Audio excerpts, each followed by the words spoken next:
Alright everybody, the removal of the old was not such a bad deal. I just cut it, ground it, cut through the bolts. You can see there, plasma cut the shock brackets off. No big deal. On the new, my spring purchase, I didn't drill them big enough for the center pin. So I wound up having to grind them off, drill that out for the center pin, and then put them back on. The easiest way for me to set this up, because this is just mocked up right now, so the easiest way for me is to center it side to side, going to this outer machine flange, because that's going to be a constant measurement, and I got like 8 3/16 to the edge on each side, and I measured it front and back to make sure that it's square. Rechecked my pinion angle, got my jack underneath, and I'm going to go ahead and tack these on for the final time. I'm actually going to tack them. I'm going to drop it. I'm going to pick it back up and make sure that it hits and it didn't do anything wonky when I tacked it. I'm also going to tack the shock brackets back on, and then I'm going to unbolt the shocks, bring the whole thing out, finish weld it, finish the purchase off. I have plates to enclose the front and rear. Change the pinion seal, put new seals on the outer, paint it, and it'll be ready to go in tomorrow. So that'll be the next thing you guys see in the video. I'll insert a picture here of the difference between the pig on the 9 3/4. The axle tubes are a lot bigger. I think those are 3-inch tubes and these are 3 1/4, but the center section is just ridiculously big. So yeah, I'll bring you guys back when it's ready to reinstall. I'll probably time lapse it tomorrow when I have it ready to go. I'm not gonna film painting it, but we'll be back.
All right, folks, that's really it. We're mounted. I'm not gonna make you sit through bolting the shocks up. The drive shaft is gonna need to be shortened about 1 inch. It doesn't fit up tight to the companion flange even without the actual yoke adapter on it. So they quoted me $50 to shorten it, and I'll have them put the 1350 yoke on it at the same time. I gotta clean up these scuzzy disc brake brackets. On the 975, the shield is actually riveted. You can see where I cut it off. I don't need the dust shield.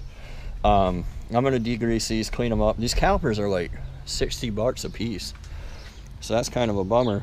But yeah, my axles are re-drilled and ready to go in. My rotors are ready to pick up, so I'll pick them up tomorrow when I drop the drive shafts off.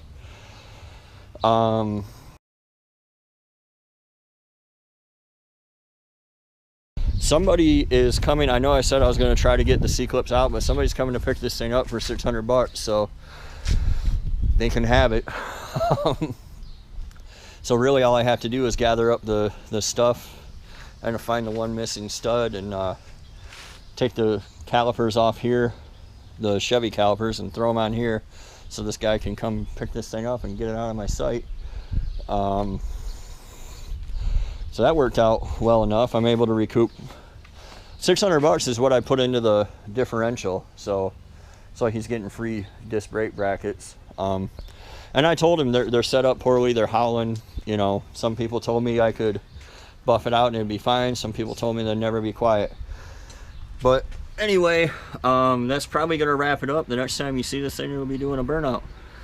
I'll probably go over real quick, you know, exactly what it took, and then we'll go for a drive with our new 373 diff. That pig is massive though. But yeah, it dropped right in, other than the, you know, I told you guys about the little setbacks I had. Where my center pin, I needed a 5/8 diameter on the perch for the center pin, and then I welded these plates on the ends of the spring perches just to close them off and make it a little stronger. Another point, whether you care or not, I don't ever grind my welds smooth, like good, bad, ugly, whatever they are. If they're structural, I just leave them the way they are. I don't care. So that's it. That's a 975 axle into a Chevy. I think that right now I have $295 into this. I paid $135 for the axle. I paid $65 for the axles re-drilled. So that brings us up to $195. I paid $50 for the rotors, which is $245. I'm gonna pay $50 to $60 for the drive shaft, which will be, call it $300. I spent $10 on paint, so $310.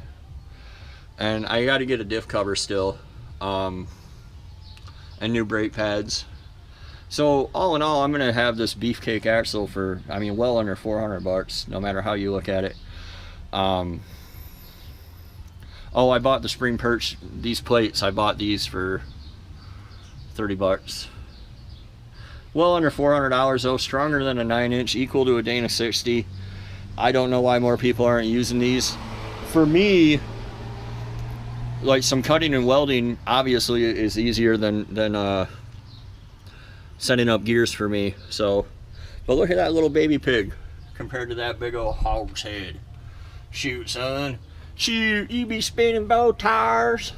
I'm be burning up my tires. All right, I'm losing my mind. I thank you guys for watching. Be sure to like, subscribe, share. And there's a 975 Sterling into a Chevy C10. See you next time.